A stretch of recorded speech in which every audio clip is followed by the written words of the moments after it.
Hey, I'm Cosmic. Hey, and welcome to my video. Today, I'm going to be doing something different, that being a deconstruction of one of my cosplays. And I am joined by a special guest, my cute little kitty, Luna. Hi, baby. Oh, bye. How this works is I'm going to be talking about a cosplay that I've done in the past and talk about how I put it together.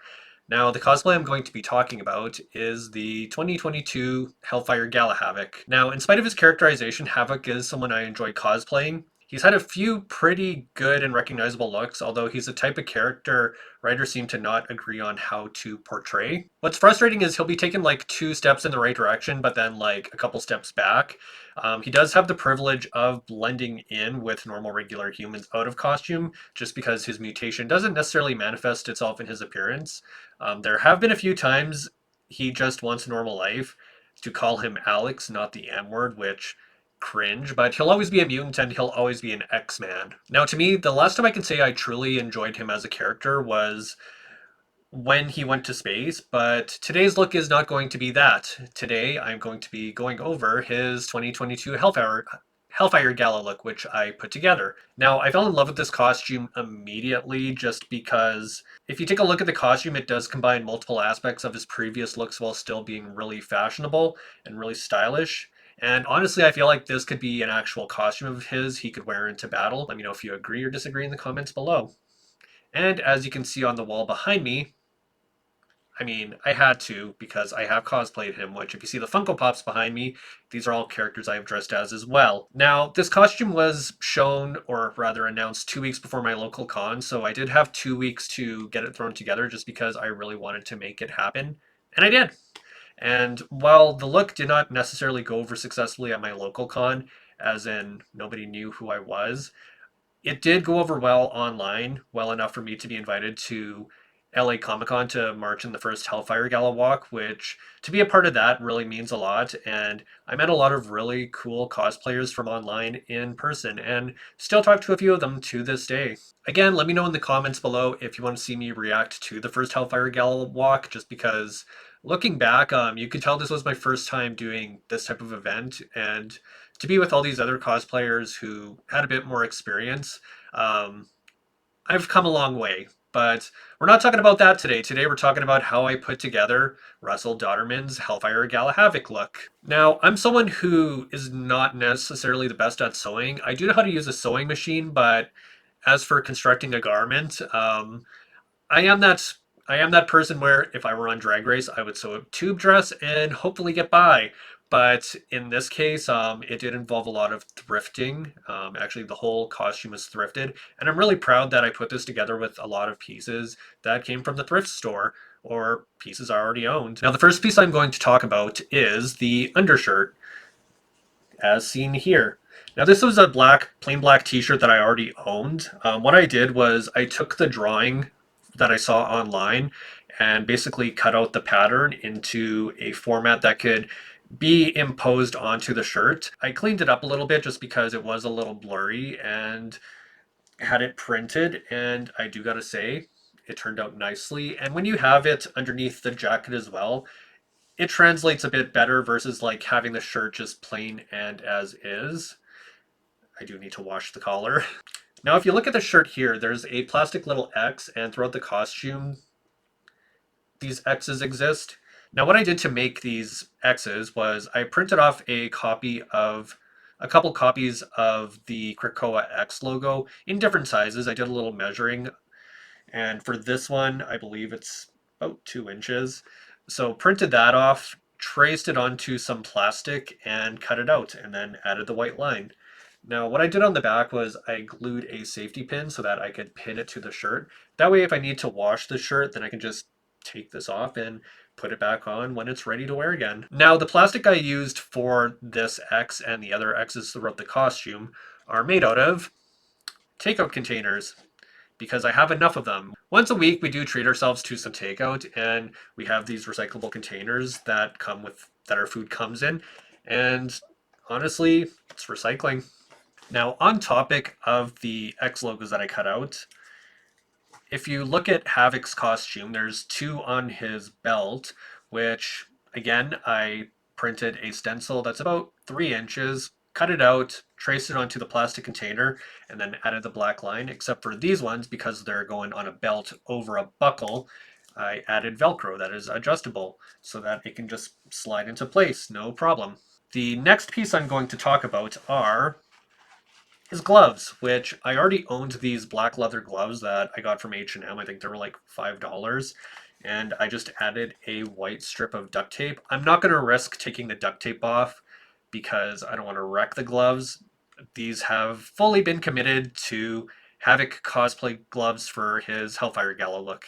If you look at the costume, there is a white stripe on the knuckles for both of them, and I have added that to these gloves. Now, if you look at the costume, he's wearing a leather jacket, and finding a jacket that looks like his, especially thrifted, is going to be hard to find. So what I did was I used two pieces to put together the look. Now, the first piece that I used to put together the look is a thrifted black leather vest that's still fresh. What I did as well is I noticed there was a little X logo on the zipper. So what I did was I took a copy of the logo, printed it on stickers, and then attached it to the zipper. I believe there's like a button on each side as well, just so I could actually fit the logo on the buttons. But I wanted to be accurate and as detailed as possible. Now, the vest is a little big, but there are belts on the middle that cinch it in a little bit. I was smaller at the time too. It probably fits me better now if I were to wear it to a con again, because this is a large and surely enough it fits perfect now. At the time this was a little looser, but I was probably 10 pounds lighter, but sticking to the gym. So that is the first half of the jacket. Now, to get the sleeves, what I did is a bit silly, and when you see me put on the costume, it is amusing. I took these old leather leggings and basically put them on like sleeves underneath the jacket and then roll them up so they have the same wrinkled effect that you see on the character. So the jacket is actually not a jacket, it is a vest with leggings being worn as sleeves underneath. But it works, and I feel like it successfully matches the comic character. The only thing I feel like I could add are maybe shoulder pads underneath, so if I were to wear it again, that's probably what I would add to the outfit, but that's for next time. Now, the next piece are the only pieces that are not thrifted or stuff I own, only because I wanted them to match, and that's the belts for the middle of the jacket. I did find these two belts that match perfectly and added my own grommets to them, although one of them appeared to pop out. I wanted them to have that pop of silver as seen on the character design, and it's adjustable. So if I were to, say, grow like I have the option to adjust, and it does actually cinch me in a little bit and takes in the waist so that my shape is a little more dramatic, so that I have more of a V shape as I go down the back, and so that the legs and butt pop. So that is the upper half of the costume. The lower half is going to be really quick and easy. For the lower half of the costume, you're not going to be surprised by this, but I bought another pair of plain black pleather leggings, and on the knees, because the tape is flexible, I added electrical tape. So three strips of electrical tape spaced out are what I use to get the pattern on the knees. That's the lower half. Next up is the shoes, which is the only part that was really trial and error, just because I feel like the particular shoes that this character wore are not the Old Maiden type. They are, in fact, really hard to find, and finding a shoe that matches that, especially at a thrift store, is going to be difficult. But I made it work, kind of, sort of. So I found these shoes that are a bit spongy shaped and made of foam.